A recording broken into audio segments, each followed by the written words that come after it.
श्रीराम राम रामेति रमे रामे मनोरमे सहस्रनाम तत्तुल्यं रामनामवरानने रामाय रामभद्राय रामचन्द्राय वेदसे रघुनाथाय नाथाय सीतायां पतये नमः।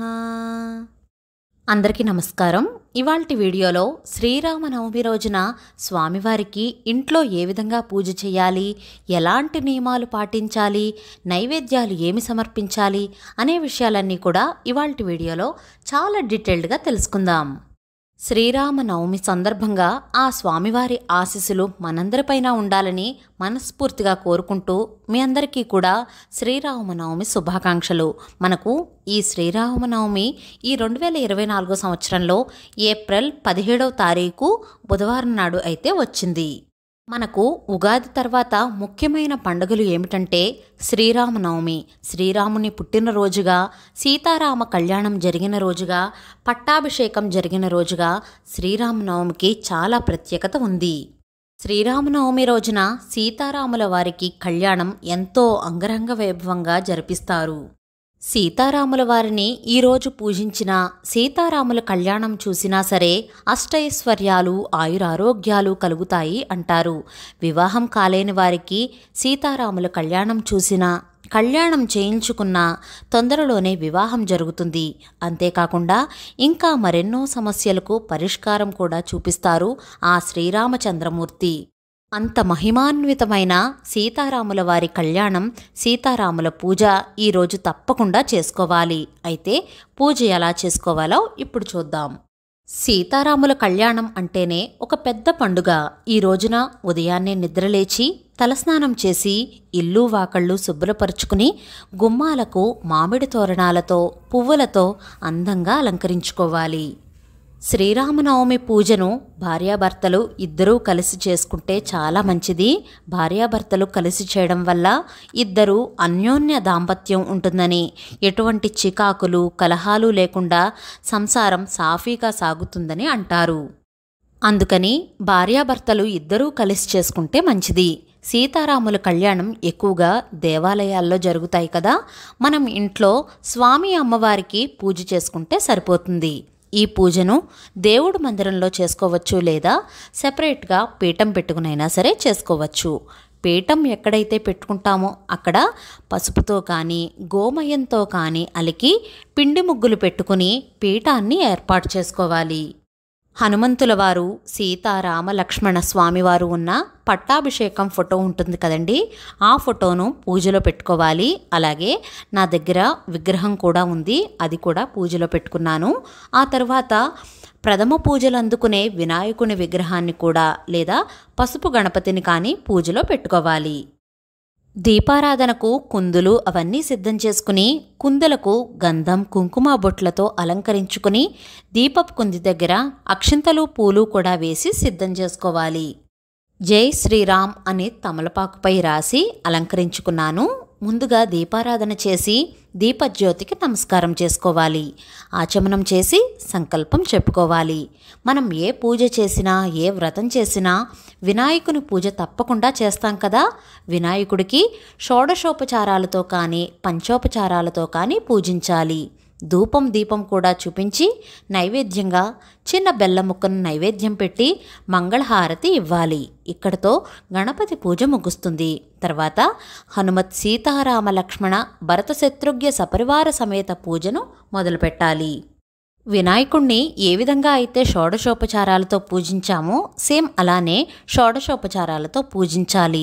రాముల వారివి అష్టోత్తర శతనామావాళ్ళు చదువుకుంటూ పువ్వులు కానీ అక్షంతలతో కానీ లేదా తులసి దళాలతో కానీ పూజ చేసుకోవాలి। అలాగే సీతమ్మ తల్లిది కూడా అష్టోత్తర శతనామావాళ్ళు చదువుకుంటూ కుంకుమతో కానీ పువ్వులతో కానీ పూజించుకోవాలి। విష్ణుమూర్తి దశావతారాల్లో 7వ అవతారమే రామావతారం। ఒక మనిషి ఎలా ఉండాలో తెలియచెప్పేదే రామావతారం. శ్రీరాముణ్ణి చూసి ప్రతి ఒక్కరూ కూడా మంచి అలవాట్లని అలవరుచుకోవాలి. త్రేతాయుగంలో దశరథుడు కౌసల్యపుత్రునిగా శ్రీరాముడు జన్మించాడు. శ్రీరాముడు త్రేతాయుగంలో వసంతకాలంలో చైత్రశుద్ధ నవమి నాడు గురువారం నాడు పునర్వసు నక్షత్రంన కర్కాటక లగ్నంలో మధ్యాహ్నం 12 గంటల సమయంలో జన్మించారు. అలాగే సీతారాముల కళ్యాణం కూడా ఈరోజే జరిగిందని పురాణాల ద్వారా మనకు తెలుస్తోంది. అంతేకాకుండా 14 సంవత్సరాల వనవాసం తర్వాత అయోధ్య చేరుకున్న శ్రీరాముడికి పట్టాభిషేకం కూడా ఈరోజే జరిగిందని పురాణాలు చెబుతున్నాయి. ఇన్ని విశేషాలు జరిగినటువంటి ఈ రోజున శ్రీ సీతారాముల వారి పూజించినట్లయితే చెడు అంతా పోయి మంచి మార్గాన్న ప్రయాణిస్తామని అంటారు.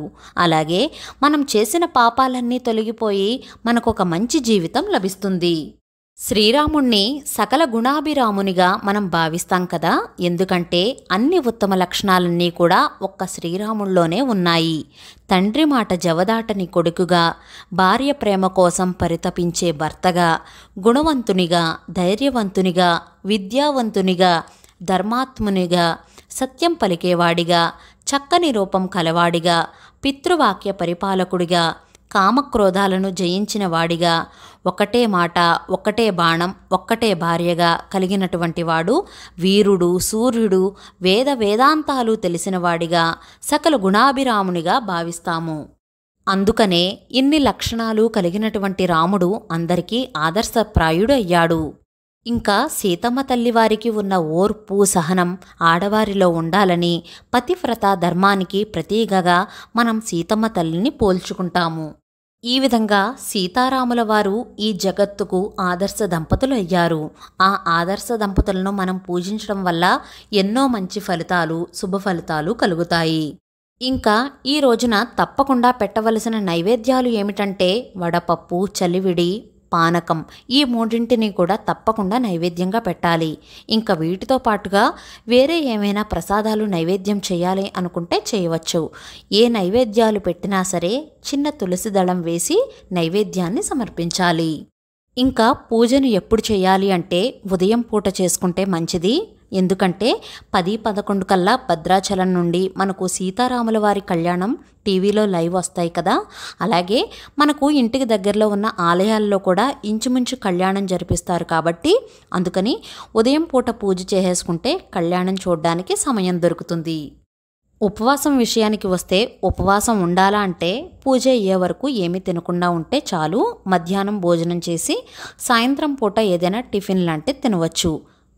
శ్రీరాముడికి పూజ చేయడం వల్ల చెడు అంతా పోయి మంచి మార్గంలో నడుస్తాము. ఎటువంటి కష్టాలైనా సరే అన్నిటినీ దాటుకుని వస్తాము.